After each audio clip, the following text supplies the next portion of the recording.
देखो, ये बहुत खुशी की बात है कि बच्चे ने जितनी मेहनत की है और जो यहाँ उनको कोचिंग मिली है, उन्होंने इतना अच्छा मतलब रिजल्ट दिया है कि उम्मीद तो थी हमको भी 700 प्लस के बच्चे हैं, लेकिन जब रिजल्ट डिक्लेयर होता है तो उस मोमेंट की खुशी अलग ही होती है। हालांकि ने पूरे 2 साल बहुत अच्छा परफॉर्म किया बच्चों ने, लेकिन एक रिजल्ट का जो दिन होता है वो बड़ा विशेष हो जाता है और वो असली खुशी उसी दिन हासिल होती है कि आज बच्चों का ये रैंक आया है।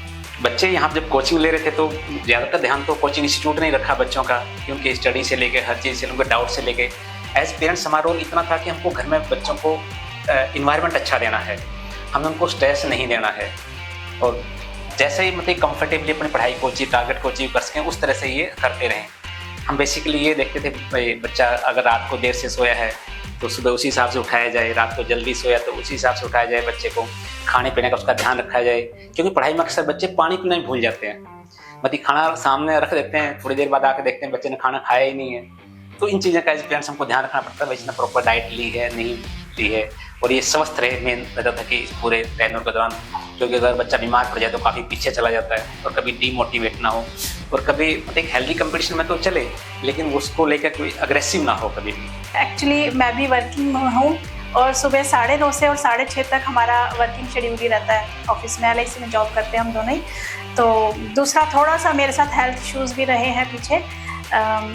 I was suffered from cancer, तो लेकिन अभी मैं बिल्कुल ठीक हूँ। तो मैं इतना ज़्यादा टाइम अपनी बेटी को नहीं दे पाई, सिर्फ उसके खाने पीने का, और घर में बहुत लाइट मतलब माहौल रहे, उसको कहीं स्ट्रेस ना हो किसी भी चीज़ का। हंसी मजाक करना, बच्चा जब बहुत ज़्यादा बढ़ रहा है तो उसके बाद हंसी मजाक करना, कुछ भी मतलब वो करना, कभी उनको घुमाने ले जाना। तो हमने लाइट रखने का घर का माहौल बहुत कोशिश किया। तो इस स्टडी में कई बार स्टडी के प्रेशर की वजह से बच्चा थोड़ा डिप्रेस भी हो जाता है, तो क्या पावनी के साथ ऐसा हुआ? नहीं सर, पावनी के साथ कभी ऐसा नहीं हुआ, कभी डिप्रेस नहीं हुई। उसने इतनी खुशी खुशी पढ़ाई किया, तो हमें ऐसा लगता था कि मेडिकल का बच्चा भी इतना लाइट मोड में पढ़ सकता है। कभी उसने स्ट्रेस नहीं लिया, कभी उसने ये नहीं कहा मम्मी मुझे टेंशन हो रही है, बल्कि आखिर में वो कहने लगी थी बस मम्मा अब तैयारी हो गई, अब एग्ज़ाम हो जाए। तो जेनेसिस की वजह से उन्होंने इतनी अच्छी उसको तैयारी करवा दी थी कि वो फुली प्रिपेयर थी एग्ज़ाम देने के लिए। सर 100% मैं तो जो क्रेडिट है वो जेनेसिस को ही देना चाहूँगी। स्टाफ का, टीचर्स का बहुत ही अच्छा तालमेल बच्चे के साथ उन्होंने बना के रखा पूरे 2 साल के टेन्योर में। और घर जैसा, मतलब घर में तो हम उसके पेरेंट्स हैं, लेकिन यहाँ पर उसके पेरेंट्स जेनेसिस का स्टाफ और टीचर्स रहे जो पेरेंट्स की तरह उसको गाइड करते थे, मोटिवेट करते थे।